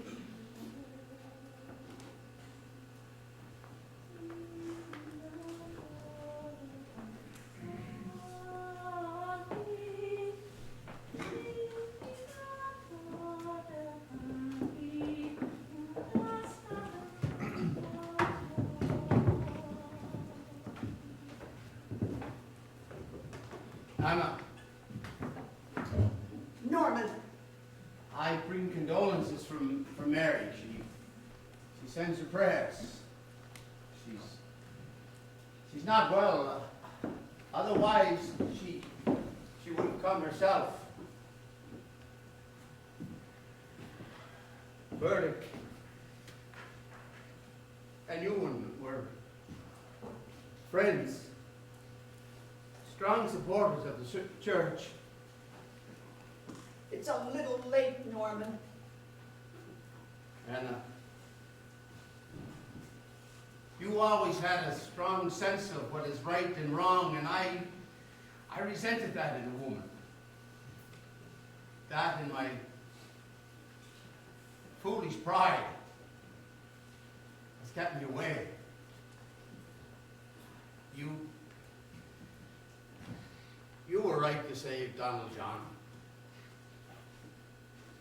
Anna, will you forgive me? Yes, Norman.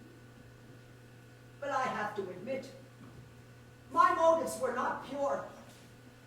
I cared more about defying you, and my bitterness has left me without my God.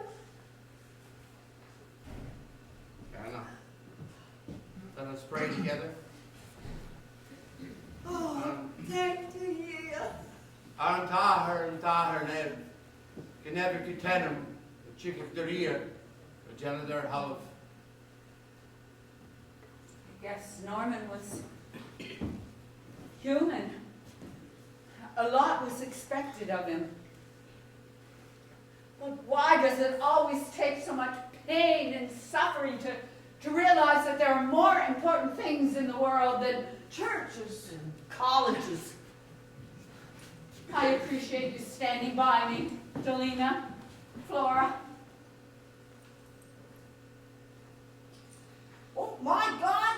The pipe band's about to be in early in the morning. Better get some shot on. Oh, Rosa, Rio, Iri, Riri, ho, Roela. Oh, Rosa, Rio, Iri, Riri, ho, Roela. Oh, Rosa, Rio. AWR, in back. Hang on there, Puncher McLean. Don't measure it, it'll only cause me embarrassment. Can't even find it. Shall I lend you my magnifying glass, Flora? I'll tell you what would be embarrassing, having this sorry excuse for a kilt. Now, what kind of McLean tartan do you want me to be making for you there, Keith McLean? Flora, are you a weaver? And a kilt maker. Now, suck up that glass. Geez, you're sure of putting the pounds on, ain't you? Here's 10 pounds and I'll be able to weave a skirt a little bit faster. Are you saying you can weave and sew a full kilt, not a skirt, in a month? Of course. Are there many other weavers around? Well, you know, Angie, ever since Eveline McLeod took over the girls' pipe band, there's been a shortage of kilts. But there's no reason why we couldn't be making our own. Now, how much will it cost me for a McLean hunting, Flora? It'll cost you dearly. I'm trying to get my niece, Anna, off from law school. $10 a year. How much, Flora? How much?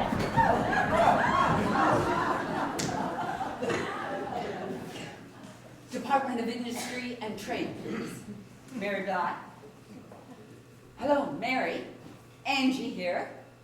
I'd like to take your weaving course. Yes, I'd like to learn to weave tartan. Mac, oh, he's fine. It never ends. I have to figure out a way to afford a hairdresser. It's gonna be on. Everybody can chase. Mom.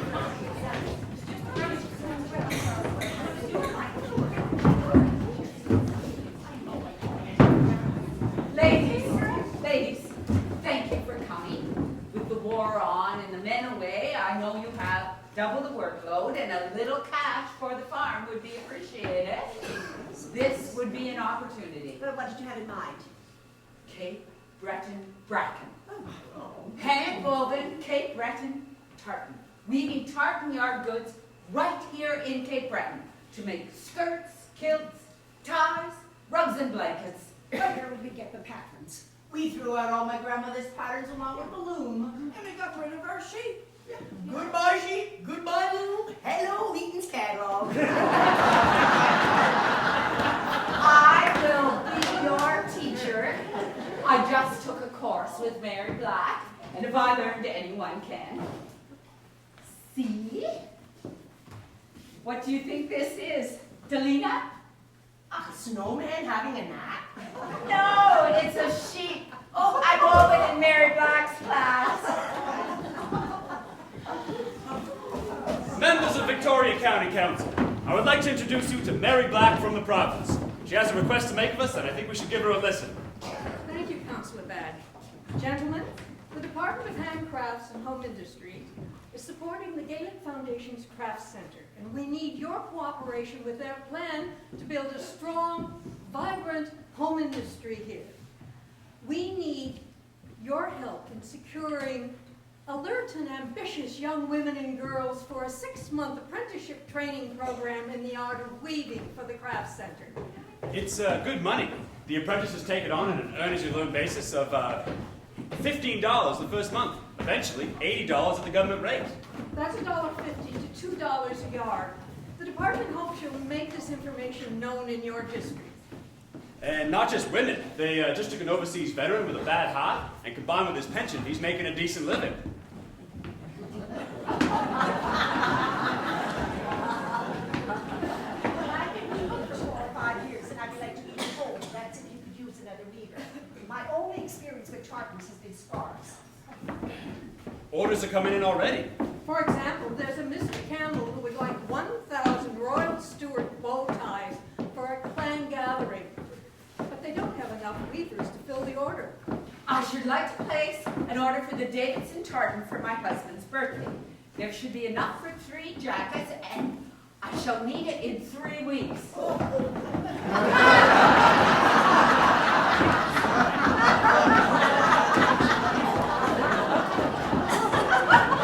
I hate to tell you, but I shall have to cancel the order for the Davidson.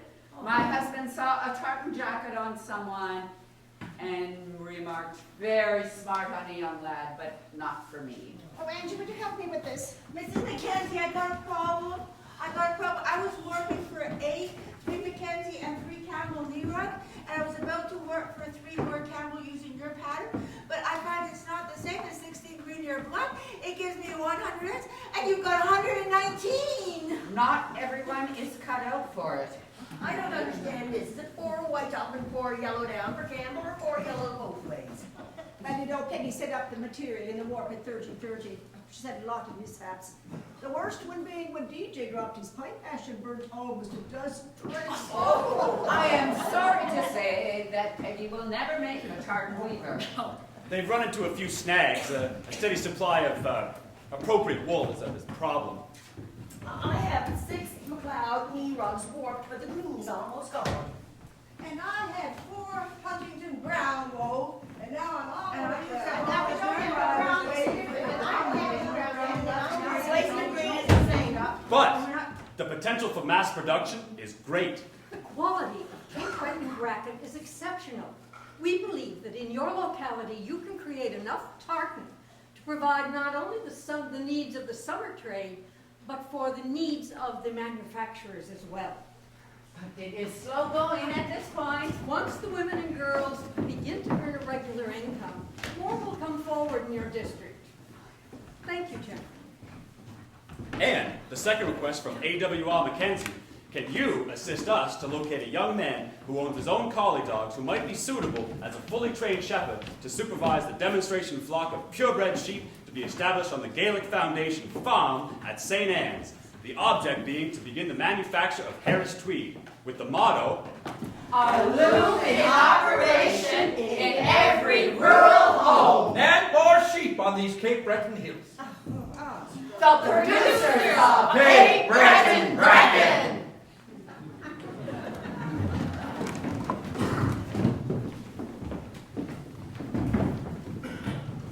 Matt, I'd like to make a request to the foundation that the finances of the craft shop be kept in a separate account from all the other expenses.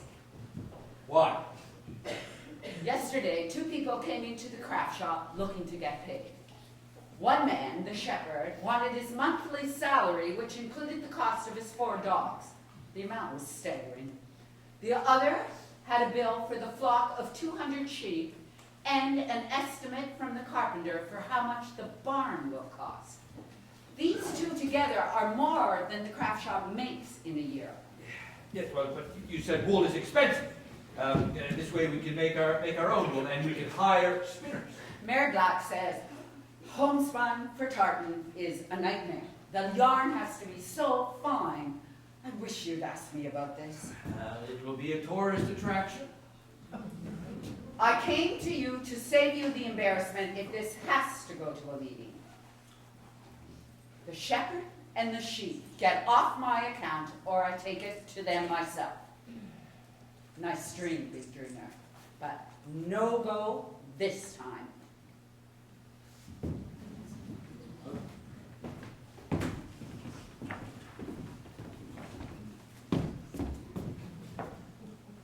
Yeah, well, that concludes the financial report.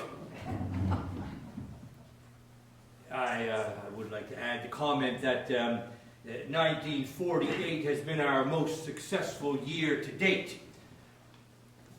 Thanks to our efforts, Cape Breton Bracken is a huge success. Now we've managed to make a small profit. I suppose it's reasonable to conclude that the days of scrimping and saving and trying to make ends meet are over.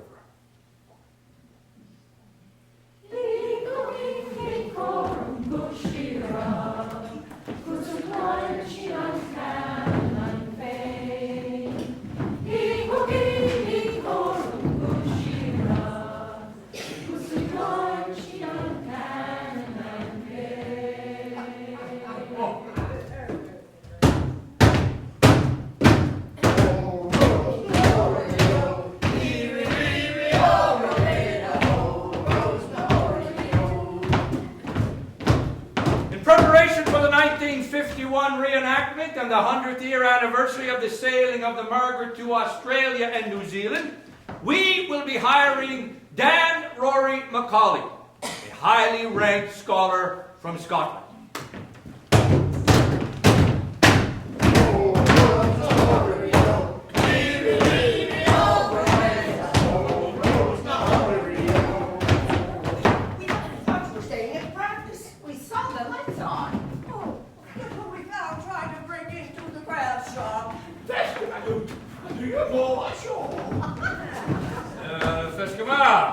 I am A.W.R. Mackenzie. I don't speak Gaelic. Who are you? Your majesty, scholar and bard, has finally arrived. You are Dan Rory Macaulay? The same. Grandma, we weren't expecting you until tomorrow. We would have sent a car. Oh, change of plans. Fortunately, I met the North Shore Gaelic singers on the plane coming over. I accepted their invitation to start my research. At the Ile Royale Hotel Club in Sydney, several house parties later, I was dropped off here and apprehended by this parcel of road. And when we come up the hill from the cove, here he was,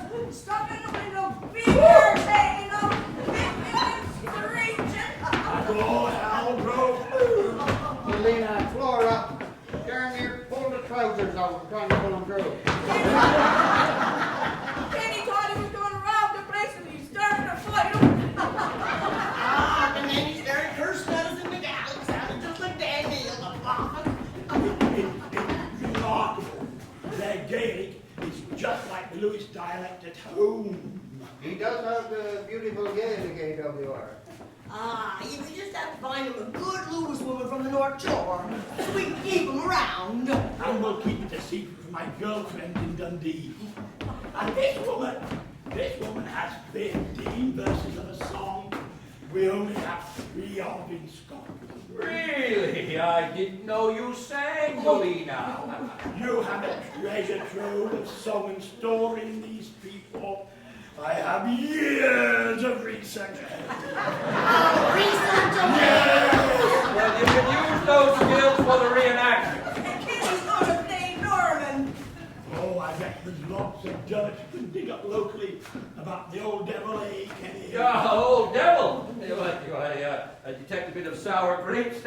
Another native son scorned by Mother Scotland. No, we are going to honor his memory. How? You're going to be doing some ear-lopping, eh, Kenny? Snip, snip, snip. I think I might, starting now. And what are you dressed as, Mom? The minister's wife, Mary McLeod. In that bonnet? Good heavens! No self-respecting Normanite woman would be seen dead in something as...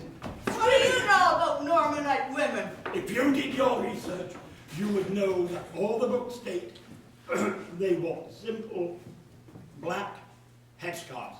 I told you that, Laura. Not by the time they left. We have letters. You heard the man, Angie. He knows what he's talking about. That's why we brought him here. You'll have to change it. We've made 50 of them. Well, we can't have anything inauthentic. Maybe for a chief's wife. There weren't any chiefs here then. I hear you spend lots of money on bringing them over now. Looks like we got a Scotsman who's after thinking he is one. All right, everyone. Look, I am giving this man, Dan Rory Macaulay, free reign over every department in the foundation. Dan Rory Macaulay is our new bard. Billy Ross is our bird. Oh, this man is a professional. And the aprons, carpet, cotton, homespun woolen apron. I told you, homespun, that's ridiculous. And wool is hot. And expensive. You should have your own sheep, and then you can spin the wool yourself. Exactly. Auntie, did you hear the man? Time-consuming and costly? Absolutely not. Well, I'm on my way. Yeah, No. Stay for another drink and a song. Yeah, We're just getting started. Surely they're allowed to drink after that. That is not allowed on the premises.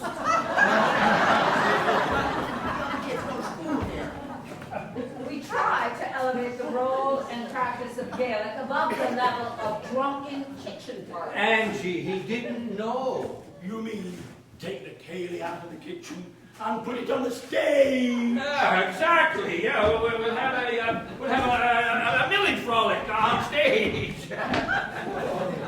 Like a funeral, an elegy to a lost and golden age. Yes, a Celtic funeral. Yeah, with keening. Yeah, Delina, do you keen? Yes, and songs by the ancient bards. The song you just heard was composed by a modern bard, Hector Carmichael, composed at the kitchen table. That shows the health of the language. Get this man here to teach it to all the students. It's not just available as a drop of a hat. Kenny, take care of that, will you? Take care of that. All your other employers as wood, groundskeepers, weavers. Some, yes. You should get everybody who works here to speak Gaelic all day long. That would reinforce the children. And you yourself? What about me? What are your plans? I'm on the move all the time. For learning Gaelic? Look, I find my best, contribution to the Gaelic is the running and growing of this institution. We'll find time, half an hour. I have a Harvard student working for me. Take it on with him. And try and find them.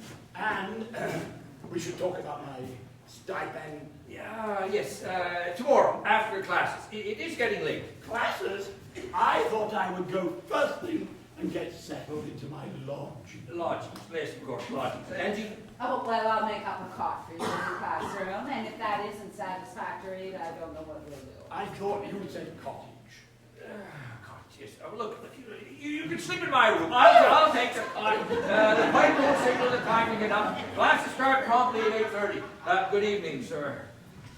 I'll tell the piper to play beneath your window in case your head is a little foggy. If the bucking don't wake you first.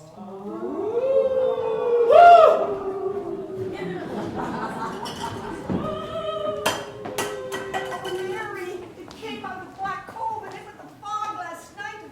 It smelled awful. I should have known when I saw that moon green with a brown ring around it. All the fields black with the potato blight. Norman, what are we going to do? This blight threatens all our efforts. The loss of our self-sufficiency. And people are mortgaging their farms to Monroe for food. I'll have to put a stop to it. Forbid trade with Monroe. Oh, you can't. It will ruin you. The two of you grew up with each other. Merchants are on the verge of becoming the new landlords. What did I do to deserve this pestilence? For the first time, I begin to doubt myself. Doubt? You cannot. But I do, Mary. Then you are the pestilence. A man who cares for his people, who cried with them during their losses, who rejoiced in their victories, does not doubt. Full of pride, confidence, strong and vigorous, does not doubt. I did not spend all of these years with you to hear that word, doubt. Norman, that is a luxury that you cannot afford. I'm sorry. No, Mary. You spoke the truth and I had to hear that. Thank you. Norman, the mail. There's a postscript. Australia.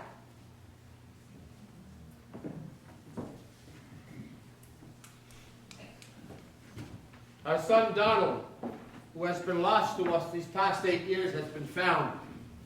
He is in Australia, and he writes glowingly of a land rich and fertile, and he invites the entire colony to emigrate.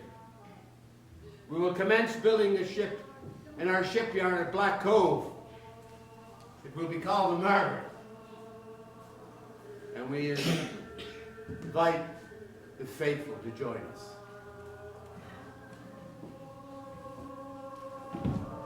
My dear Christy, I will see you in Australia.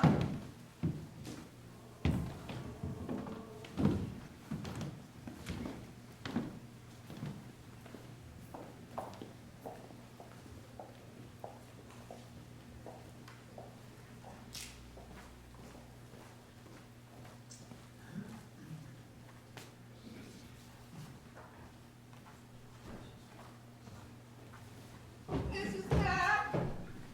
Mrs. Mack. Cora, what's the matter? I'll be after returning to you my wool. If you don't find reimbursement, I'll also be returning to you the loans that are almost paid for. Good Lord, Flora, what are you talking about? My work is shoddy and I don't want to embarrass the Gaelic College by continuing with it. Well, that's ridiculous. You do beautiful work. You're one of our best weavers. My tartan dolls and kilts and skirts are travesties. Who told you this? You know very well. The Scotchman? You could have told me yourself and saved me the embarrassment. I can't believe that Mac has inflicted that maniac on us, that partisan bastard!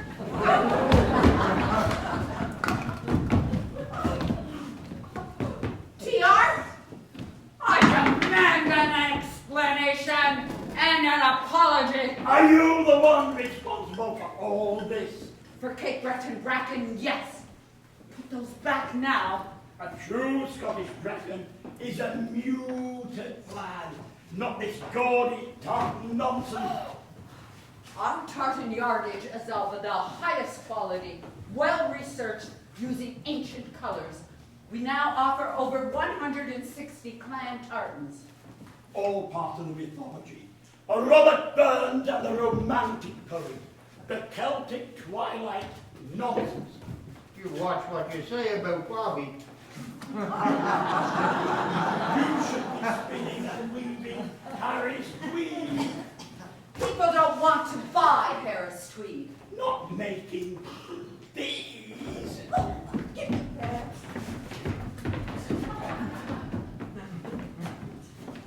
I told you they were stupid. Don't you be telling her what she should be doing in her shop. We'll weave whatever we darn well want. He should know. A real Scotchman should know. Dolina, can't you see he's turning us against each other? Trying to destroy everything we've built here? She's more ours than you are. Ah, there you are, DR. Translate this for me, will you?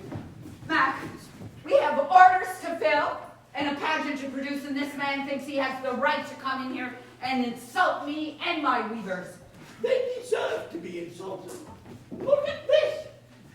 The pipe band were a means of getting those who followed the call to war to follow the British and be cannon fodder for imperialism. Then he's one of them sons. Don't you be insulting these war records. You weren't there. Oh, Mac, this is too much. Well, he's entitled to his opinion. All tradition started as innovation. 600 years ago, they were dancing to the Jews' harp. The fiddles weren't even heard of. And the pipes, bagpipes, just another old tradition, often associated with the military when they first arrived. And the pipe bands is just another new tradition. And you, sir, owe me a month's salary. Listen, you, sir, will get it when you do something around here to earn it. You have not treated me with 1 ounce of respect since I've been here. I have been totally ignored. No lodgings, no car, no money. And yet you have still managed to keep yourself well supplied with liquor. This place is a travesty of Gaelic culture. You want to know what Gaelic culture is?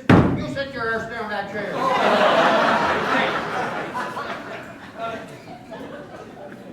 You want to know what Gaelic culture is? You'll feel it at the end of my fist. Everything you know, you learn from books. What we do here every day is Gaelic culture. These people came here and we took them in. We needed ideas and they had them. You say you don't get paid. Well, Mr. doesn't get paid, neither does Mrs. They never stop working and they never take a vacation or anything. And the very reason that the Trans-Canada Highway is coming through here is because of the Gaelic College. The tourist industry in all of Nova Scotia is starting up again because of places like the Gaelic College. And the women that work here, they do fine work. McDonald's, McLeod's, and it doesn't matter if it's housewife they're making. If they make it, it's Scottish. And while they're making it, they're counting in Gaelic as they go. Now, I'm going to give you to the count of 10 to get out of this woman's shop. I'll take it. No, This place is nothing but a tartan circus. Wait. Now, Kenny, I'm going to give you to the count of 10. What? You're fired! What? Well, fine. You find yourself another caretaker, and while you're at it, find somebody else to play Norman. Kenny, I know AWR doesn't mean it. You know, he's always firing people and hiring them back the next day. There'll be no next day this time, Mrs. I'm gone for sure. I'm gone too then. Me too. Oh, you don't mean that. Flora, Delina, don't leave me because of him. Go on, get out now! No! These are my employees. Kenny was defending you, us. How could you? I fire people. He was overstepping his bounds. Well, you've overstepped yours by a mile. DR will report us to the government. You, of all people, should care about that. And what will they say if we don't do it, They'll be back. Maybe not this time. You've become a tyrant just like Norman.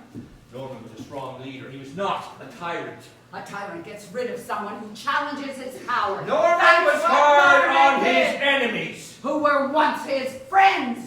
You backed a Scotsman instead of your friend and supporter. Tough times require tough decisions. These are good times. You stood there and let him insult me. My bonnet, my work, our work, in my craft shop. You had no right to give him full reign over my business. I'm sorry, Angie, but I want this place to become a recognized academic institution. He was the way I was going to do it. You mean a seal of approval from Scotland?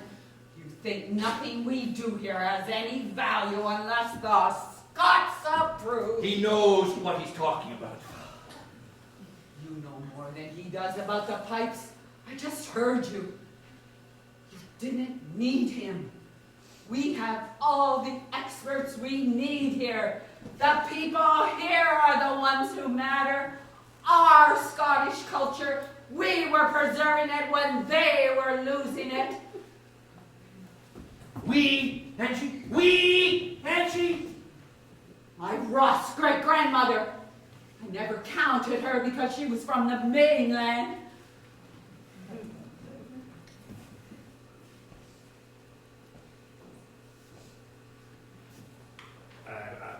Sorry.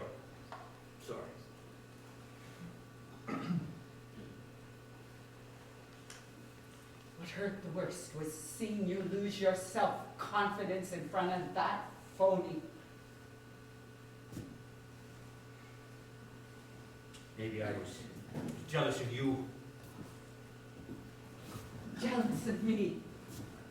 Made the craft shop a huge success. I was never anything but a failed minister. Oh, that's not true, Mac. I only wanted to be the wife of a minister because I didn't know what else I wanted. If you hadn't left the ministry, I never would have found out what I was capable of. I've always been jealous of your imagination, your faith, your vision. I don't know where you got it. Maybe it was the pipes. Their music inspired a very unhappy child back in Scotland to make him believe he can do anything he wanted. Led me to a boat to America, to hell in World War I, and to heaven here. Their music lifts people up. Who's to say it weren't a brilliant creation? They inspired people, not just Scots, but everyone to feel that blood-tingling excitement. And to see it all happen here at the Maud. To see the unity and the pride in our people. Everyone working together for a common purpose. That's faith. The same faith Anna had long ago to sail away into the unknown. That's the Norman that I wanted to be. The man who inspired that faith. Mac, what do you say we let Norman sail away? Let him go. And celebrate the ones who stayed. And maybe just you and I can do this. All right, Angie. What do you say we steer this ship into the future? I say that's a good idea, Angus William Rugg Mackenzie.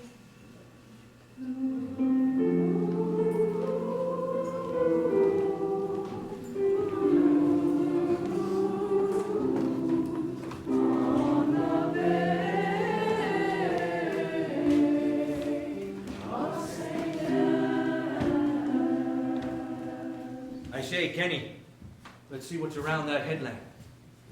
And look at that, straight ahead. 6 miles of deep harbor. Look at those mountains. And the eagles and a river full of salmon. I think our prayers are finally answered. I swear you've seen this place before. In my dreams. Look, there on the point. All those buildings. Listen, coming up out of Black Cove.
And for 2 nights, and we're hoping to do more. And